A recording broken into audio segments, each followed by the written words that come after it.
IPL போட்டியில் CSK அணியை எளிதில் வீழ்த்தி மும்பை இந்தியன்ஸ் வெற்றி பெற்றது. ஐபிஎல் தொடரின் 38வது ஆட்டம் மும்பை வான்கடே மைதானத்தில் நடைபெற்றது. இதில் Mumbai Indians Chennai super Kings அணிகள் பலப்பரட்சி நடத்தின. டாஸ் வென்ற மும்பை இந்தியன்ஸ் பவுலிங் தேர்வு செய்தது. அதன்படி முதலில் பேட்டிங் செய்த சென்னை அணி நிர்ணயிக்கப்பட்ட 20 ஓவரில் 5 விக்கெட்டுக்கு 176 ரன்கள் எடுத்தது.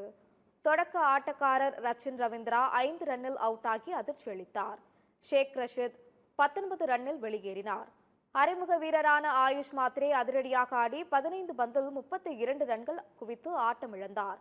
இதையடுத்து 177 ரன்கள் எடுத்தால் வெற்றி என்ற இலக்குடன் மும்பை இந்தியன்ஸ் களமிறங்கியது.